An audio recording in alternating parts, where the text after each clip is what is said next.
attended the game to show support for the program, but not all former Penn State football players were on hand to attend that game. Joining me now is Brad Benson, former New York Giant, Penn State offensive lineman, who says he was concerned that attending the game would be misconstrued as an endorsement of Joe Paterno.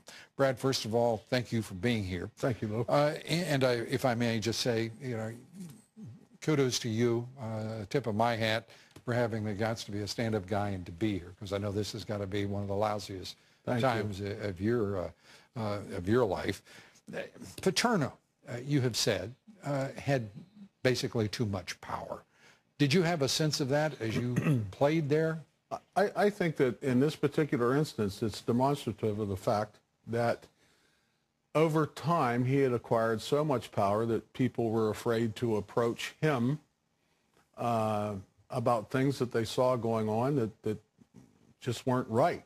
And I don't believe, in my mind, that Joe Paterno telling Tim Curley anything helped anything, because I think... Tim Curley, the athletic director. I think that Tim Curley didn't have a third of the say in what was going on at Penn State, as supposedly the man that worked for him did, being Joe Paterno. Joe Paterno was the man in effective charge of the Penn State program.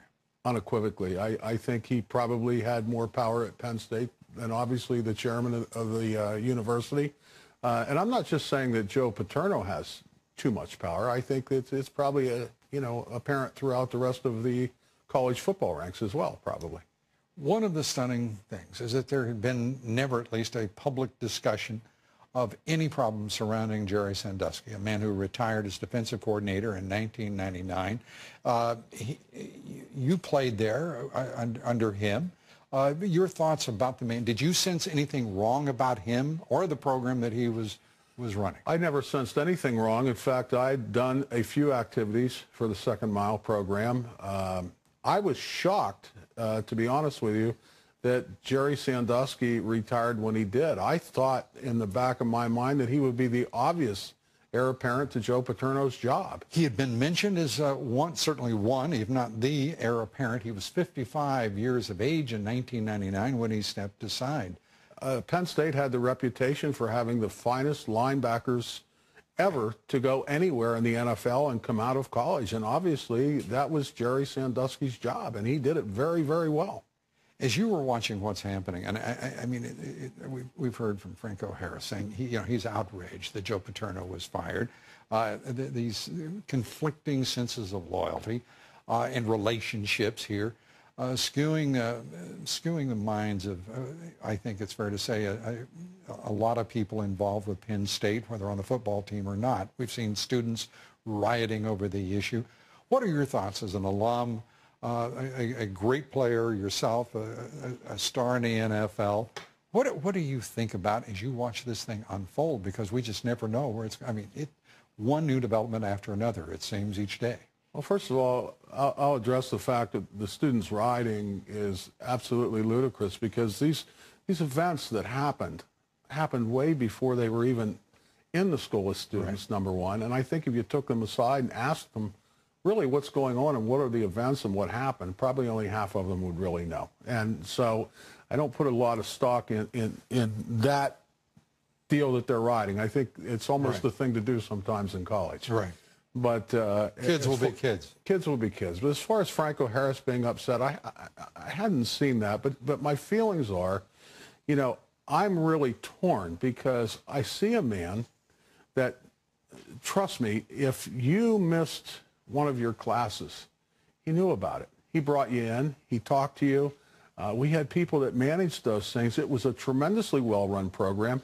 He taught me a lot in life. Now, the program did, which he was in charge of the program. Right. So he did wonderful things for a lot of young people.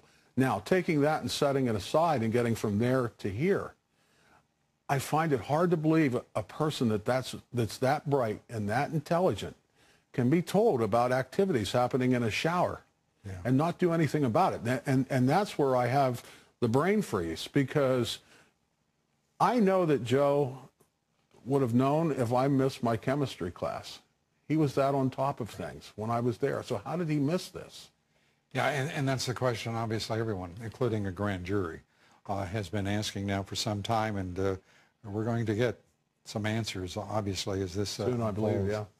Brad, let me ask you this, and then we'll close out.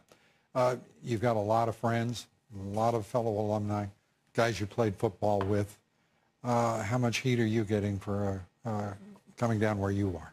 I get some heat from my other compadres, that I played professional football with, and I'll get calls alluding to the fact, how long have you been in the shower, and things like that. But I would have to say, from the bottom of my heart, when things like this happen in the sports world, it really gives people, people love to stereotype in this country. And it really lends to the stereotype of football players not being well-adjusted people when things like this happen, or athletes. And it hurts. It hurts a lot. Well, Penn State and everyone associated with the university would be well advised to listen to Brad Benson. Thank you. And we thank you for being here to share